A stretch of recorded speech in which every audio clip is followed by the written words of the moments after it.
So we normally do a series here at Metro. We like to spend a few weeks going through a different topic, really digging into it. But we also occasionally like to do special one-offs, where just for one evening, we take a swing at a big topic and discuss it for the night. And that's what we're doing tonight. And you can see behind me that the title for this evening's talk is, here it comes, Stuck in Midian. As it comes, there's my name, and then Stuck in Midian. And that might not make any sense at the moment. It will in about 10 minutes or so time, so hang on tight.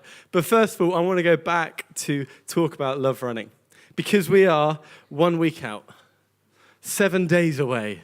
For some of you, 7 days, it can't come soon enough. You feel you're ready, you've done all your training, you're raring to go, you wish it was tomorrow.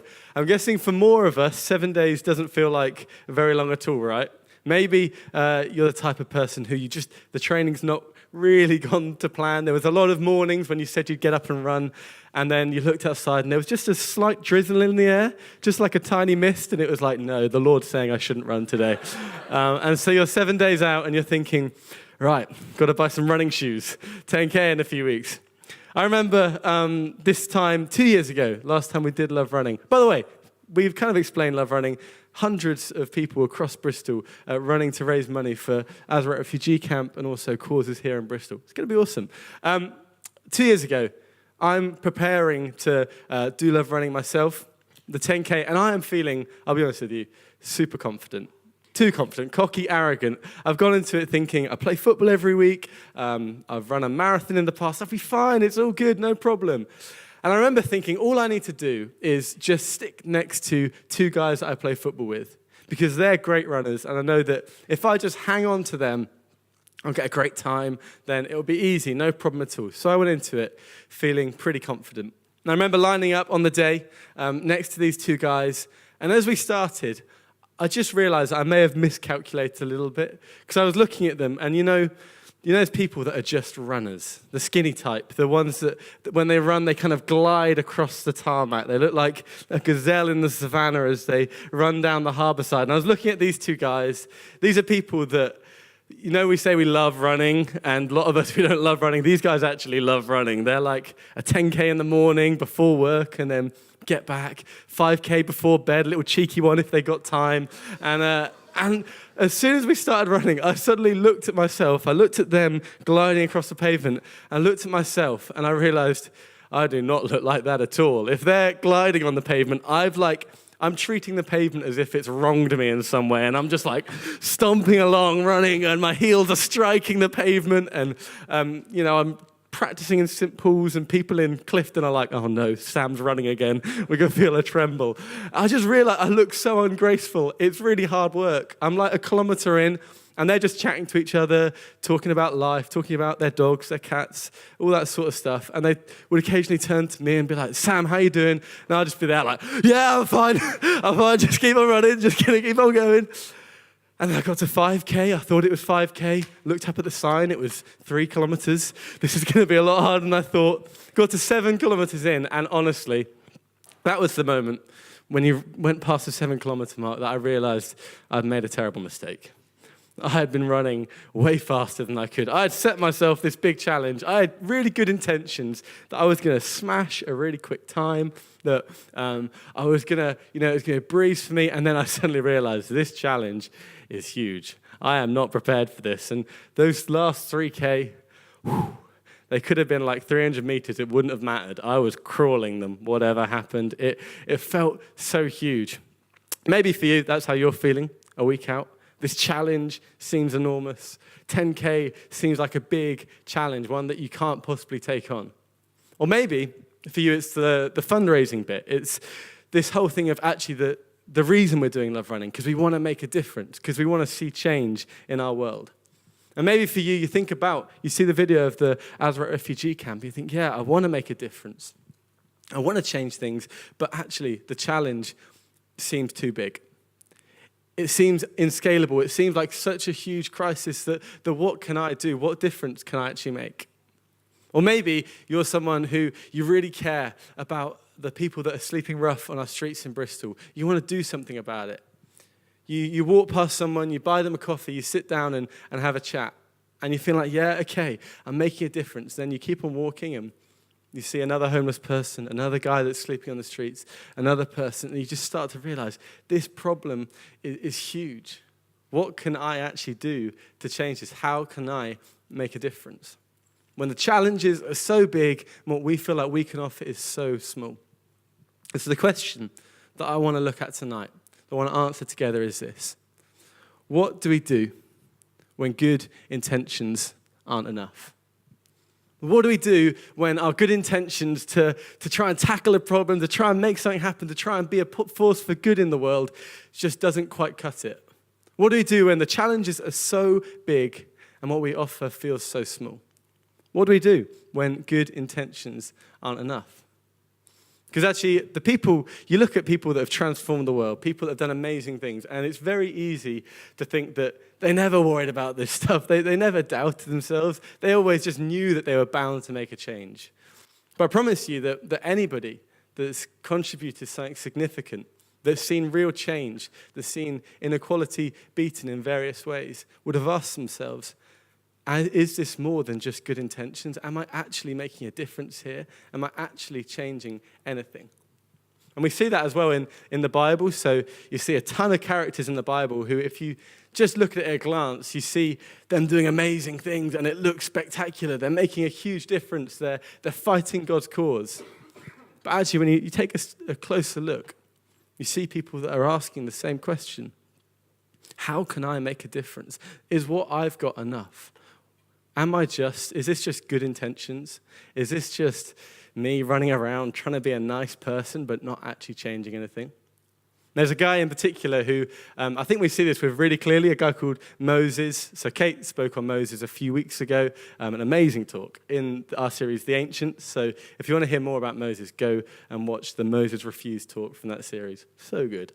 And he was a guy who was born in Egypt as an Israelite, born a slave. The Israelites were enslaved by Egypt, the superpower of the day, the economic powerhouse, the military power who could conquer all, the great power at the time. The Pharaoh, the guy running the empire, was the most powerful man, a demigod in the eyes of the Egyptians.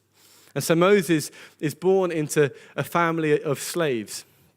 And they try and help him escape this. They send him down the river in a wick basket, and he's picked out by Pharaoh's daughter of all people. And they choose to raise him as a son of the family.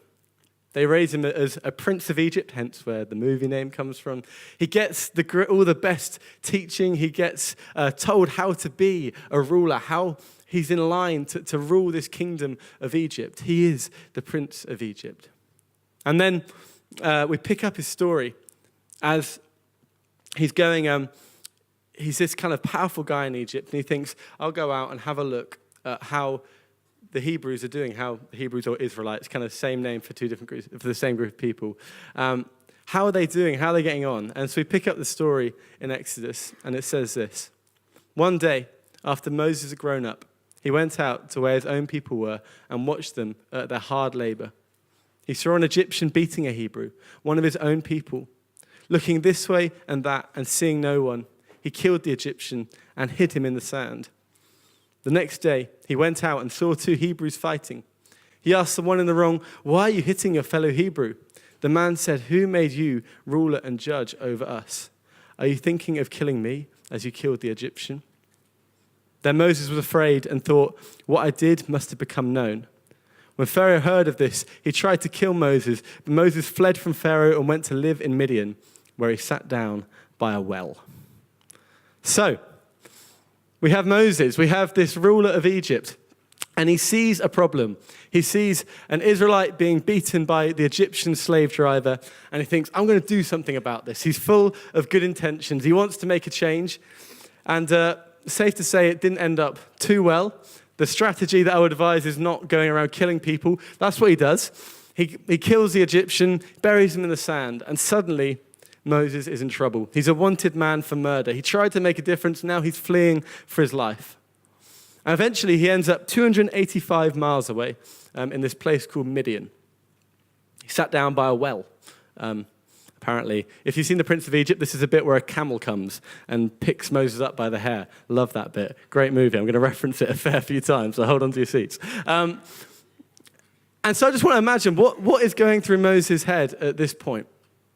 Here's a guy who's tried to make a difference, who's tried to do the right thing, who's tried to solve a problem, and yet here he is sat by a well. Is he thinking, oh, what was I thinking? Who was I to think that I could actually do something? Who was I to think that I could actually make a change? Maybe he's kind of trying to convince himself. He's saying, well, I did something right. At least I did something. I killed a guy, but hey, none of these guys here, I hope, have killed anyone. But hey, I'm doing something. At least I'm getting off my bum and I'm trying to fix a problem. I think in Moses, actually, what we see is like your classic burnt-out liberal. A guy that's like, I wanted to do something, I wanted to try and make a difference, and it's just life's worn him down. He tried to do the right thing, he tried to make a change, and yet here he is, sat by a well in Midian. He is like the guy that says, I'm going to go vegan because I believe it's the right thing to do for the planet, and then within 2 weeks realizes, man, I love eggs for breakfast. I love eggs for breakfast. Or the person who's like, I'm going to walk to work instead of driving because that's good for the planet, and then December comes and it gets well cold, and you're like, get me back in my car. And you get to lie in. I know, it's difficult. And this is the picture that we have of Moses, a guy that tried to do the right thing, that had good intentions, and yet here he is, sat by a well. And in fact, he sat by that well for the next 40 years, or at least he stayed in Midian for the next 40 years. And for us, Midian's a pretty good metaphor of where quite a few of us may be at. It's probably a pretty good metaphor and accurately describes how a lot of us feel in day-to-day life. Because Midian, by all accounts, is a pretty comfortable place. It is, again, if Prince of Egypt is going anything by, there's a lot of dancing around bonfires, there's beautiful women. Moses finds a woman and makes her his wife, and they have children together, 2 kids. I imagine that, he gets this flock to look after from his father-in-law. He's probably like a 7 out of 10 shepherd, just clocking into work every day, just doing his job, getting that 9 to 5, getting that bread. He was just, living your comfortable life. He probably saved up a bit and got a really nice camel, top of the range, like faster than everyone else in town.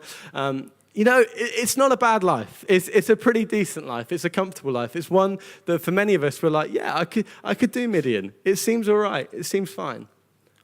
But the trouble with Midian is that no one made a difference from Midian. That Moses was never going to change the world from his place of comfort, from this place where he's hiding from the problems, from where he's in the middle of nowhere.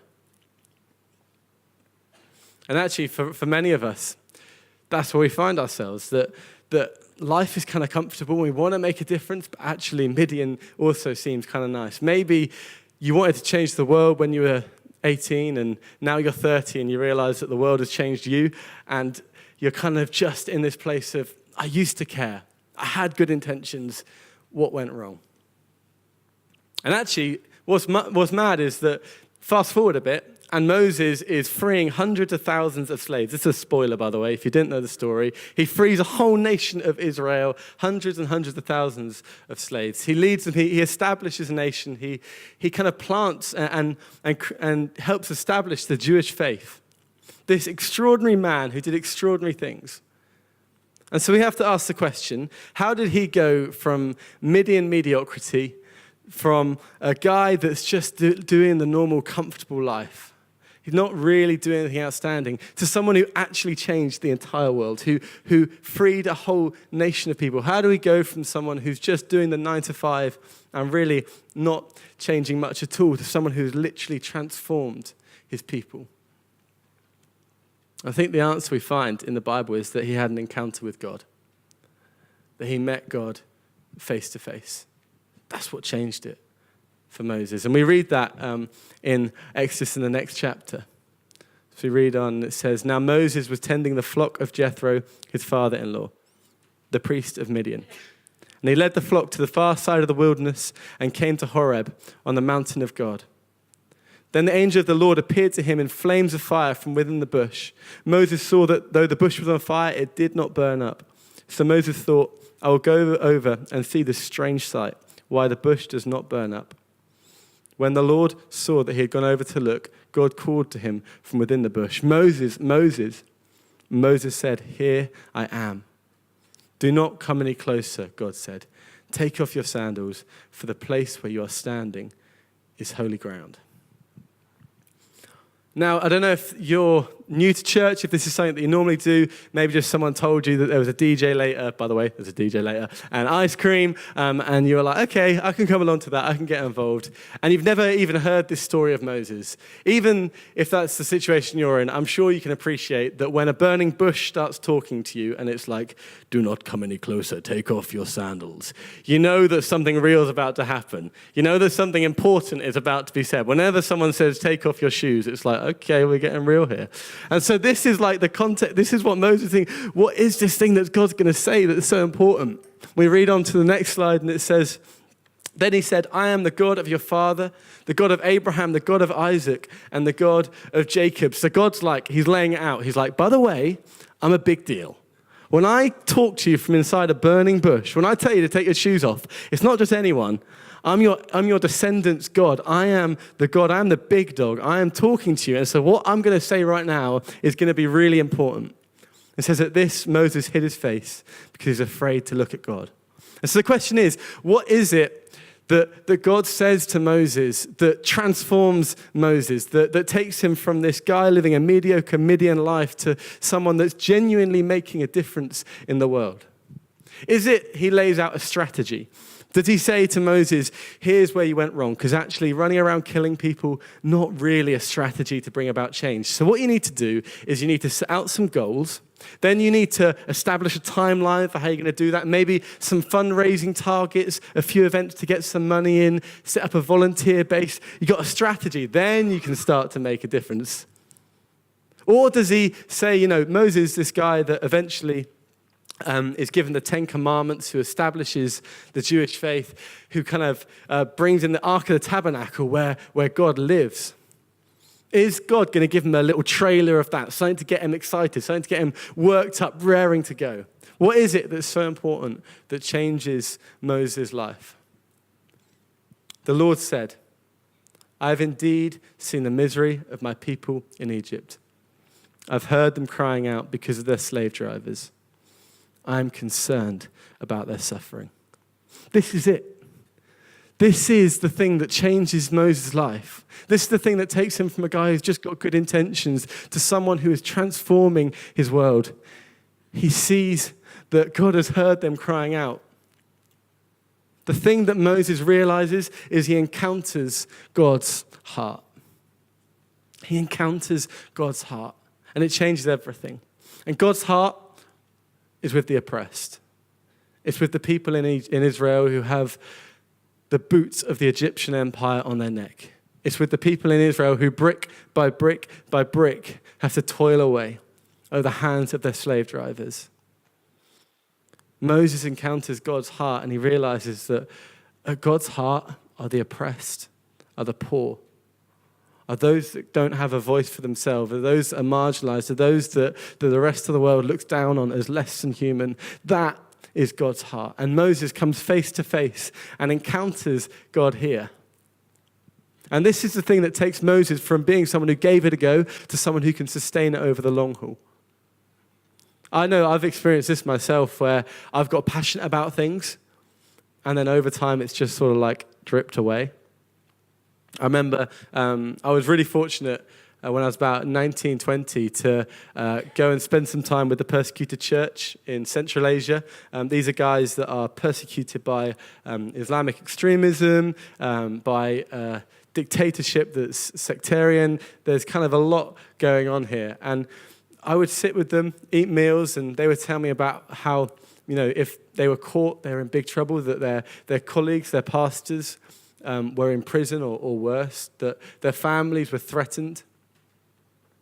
And I remember listening to these stories and spending time with these people thinking, I never want to forget this. I never want to go back to life as it was. I'm committed from this day on to make a difference, to stand up for this sort of thing.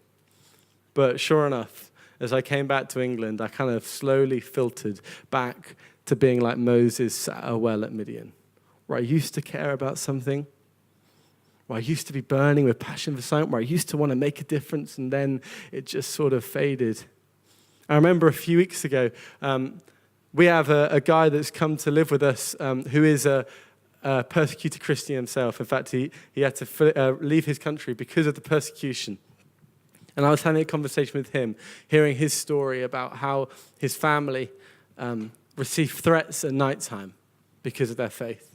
About how he can't go home to be with his family to protect them because it's not safe for him because he believes in God. And when I was listening to this story, all I heard over and over again was God saying, this is my heart. This is where I am. This is what I care about. You want to be close to me? This is it. You want to transform the world? This is it. Because the truth is, I thought I cared about this stuff before. I thought that this mattered to me. But when you encounter God's heart, you realize he cares so much more. The pain that we think we feel, the difference we want to make, is nothing compared to when we encounter God's heart and realize that he hears the cry of his people. You know, Moses, he saw a problem. He saw an Egypt slave driver beating a Hebrew.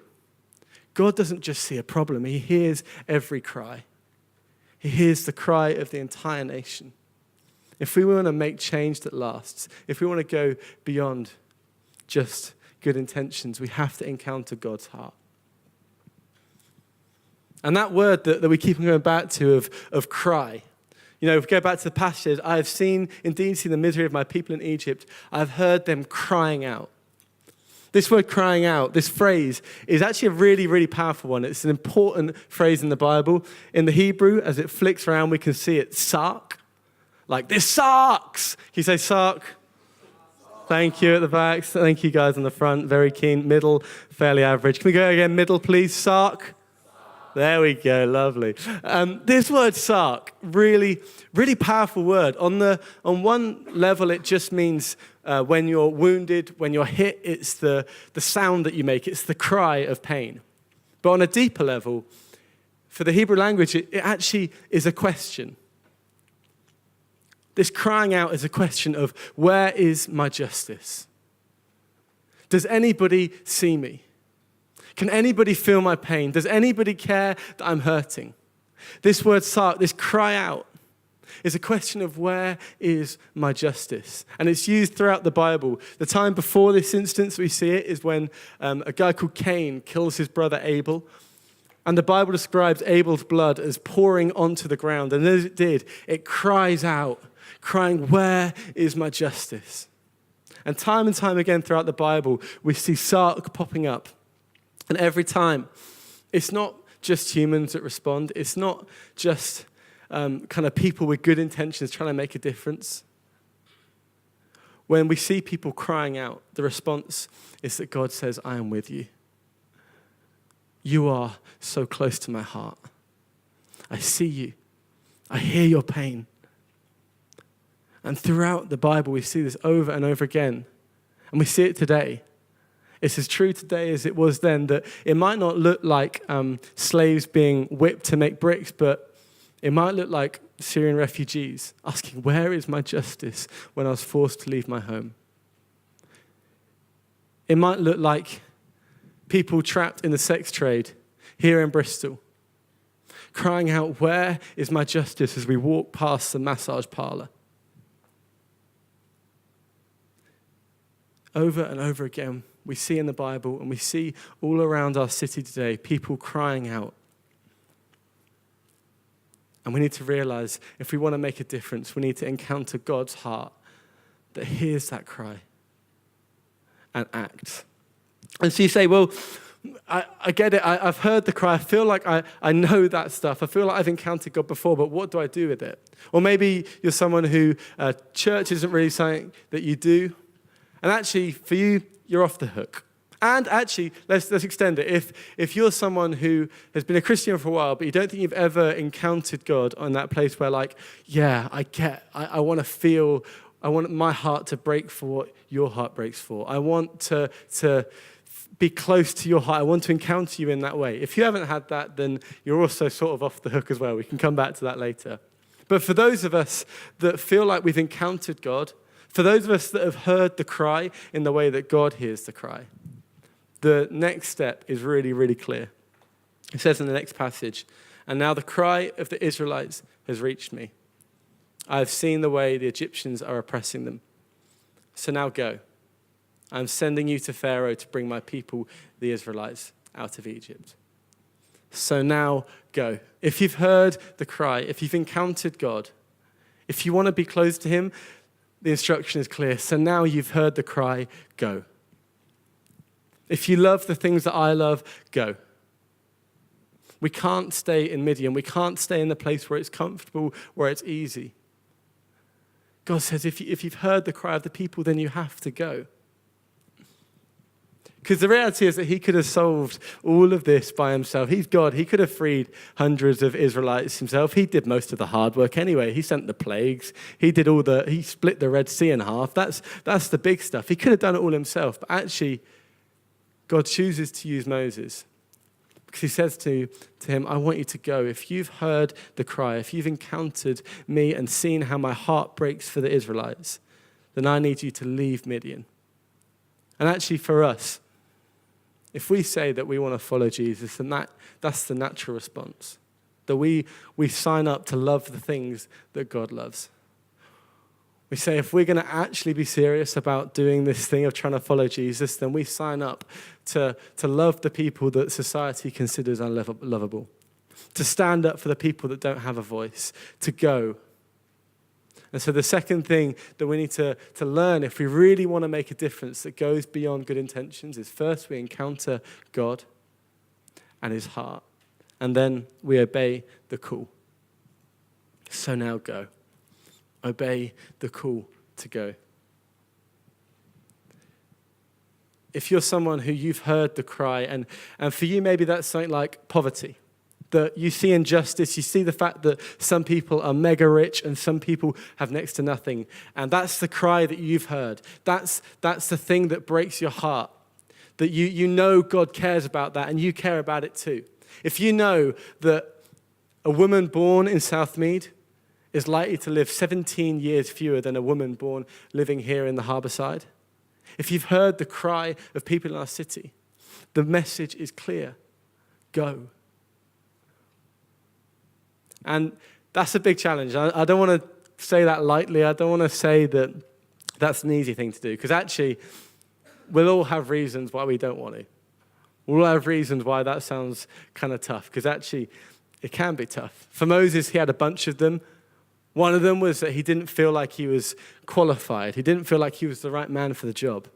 He gave God a list of reasons why he just wasn't the person to do it.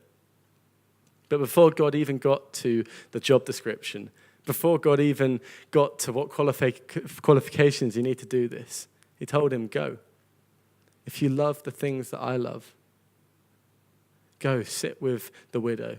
Go give a home to the orphan. Go free the slaves.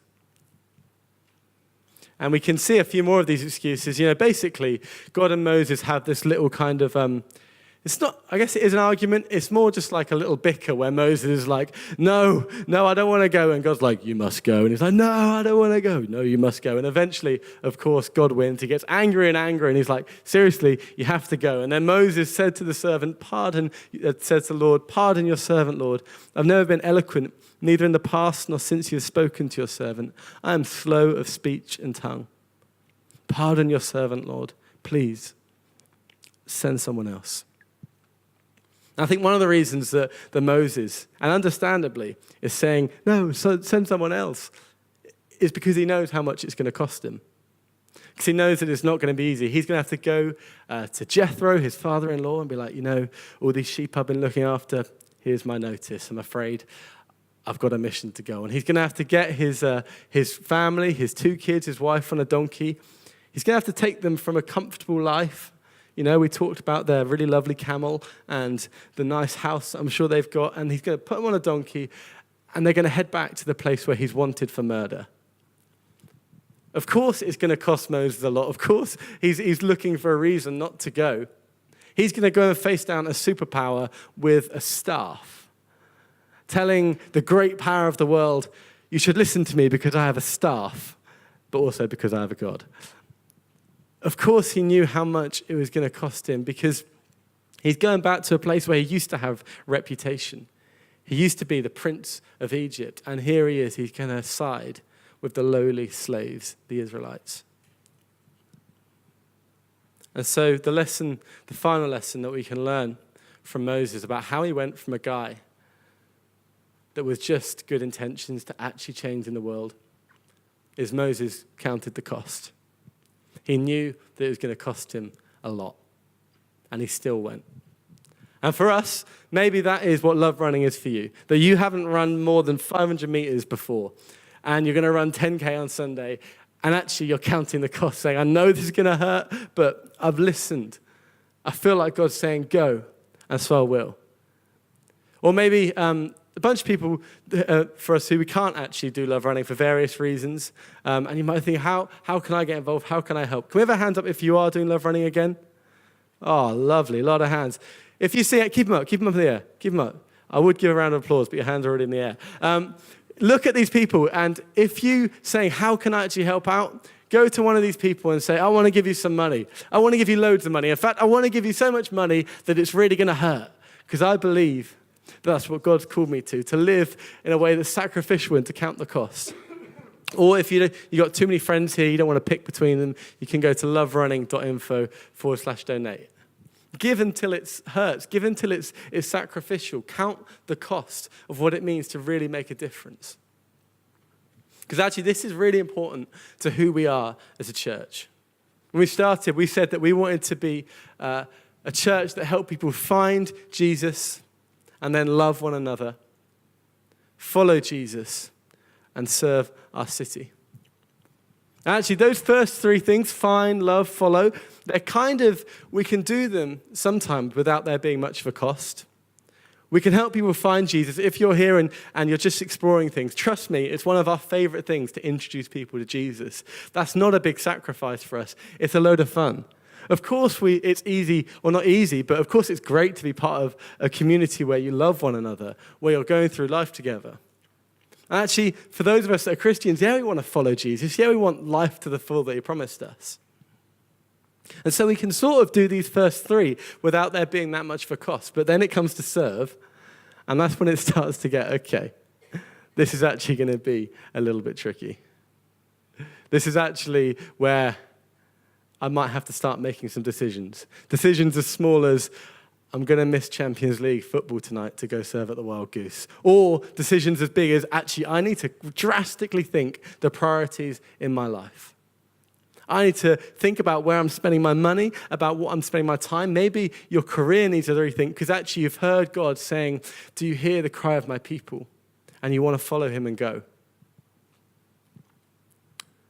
Because the challenge for us is actually, if we want to make a difference, if we want to be more than good intentions, it is going to cost us.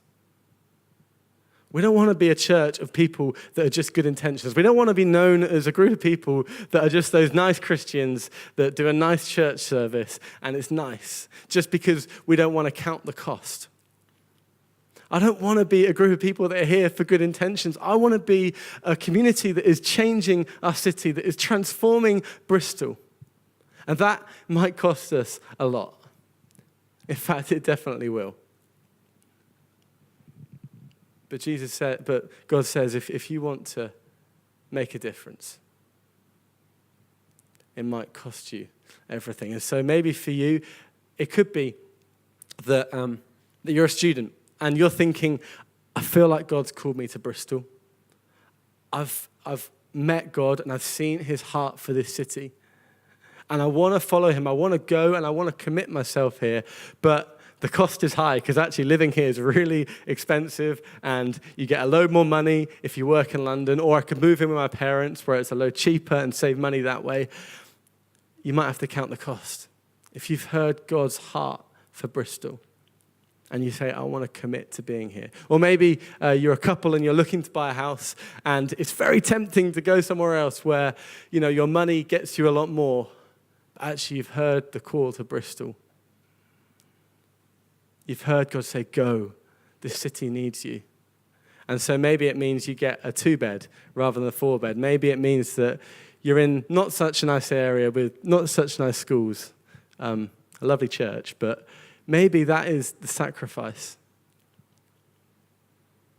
And Moses is saying, I don't know if I can do this. I don't know if I've got enough. I don't know if I can bear the cost. And God says to him, it's a little bit late because I've already sent your brother Aaron and he's on his way and you're going to go together.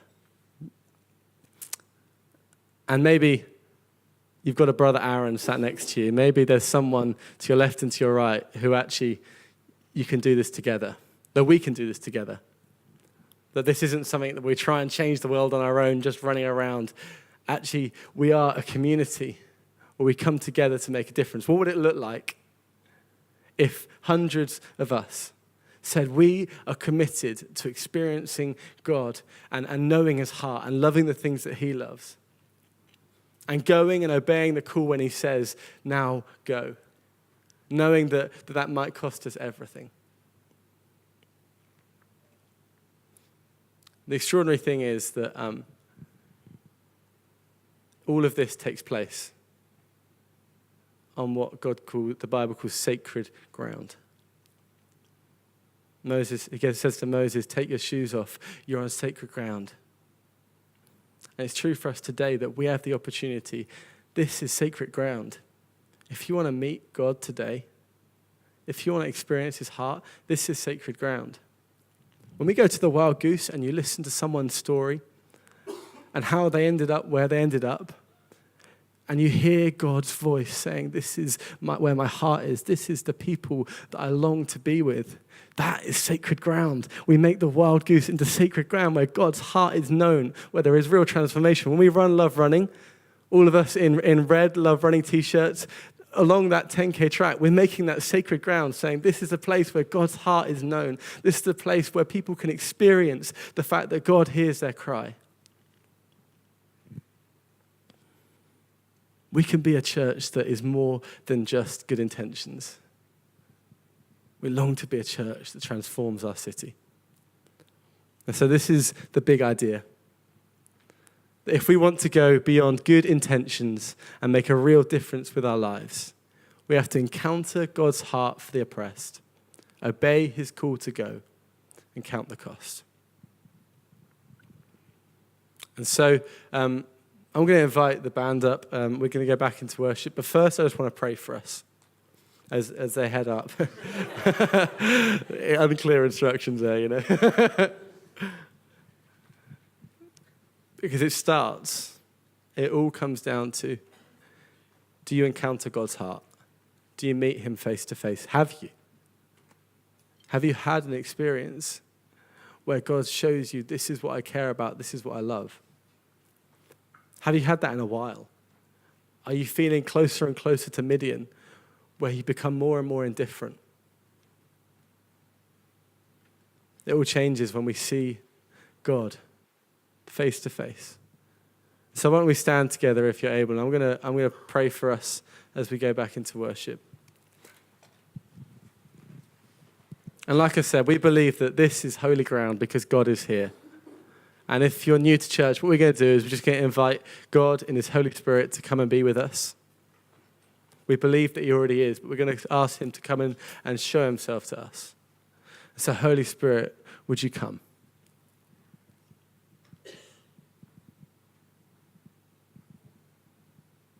Holy Spirit, would you come and show us your love?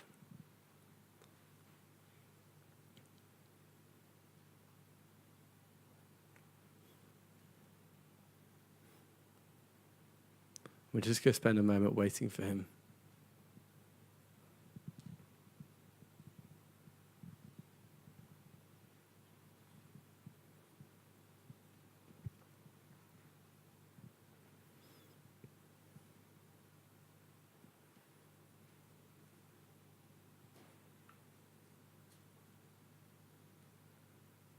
I just had a picture, a slightly strange picture of, sometimes God speaks to us in images in our head, and I had a picture of someone who starts off as a really tiny little doll and just gets inflated and inflated and inflated. That's a weird image, but I think God's saying that there's some people here who feel tiny, who feel like they could be blown around and that they can't make a difference because they feel so small.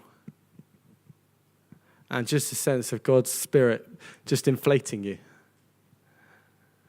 Just growing you bigger and bigger and bigger. And that's him saying, I'm equipping you. And it all starts when you meet me.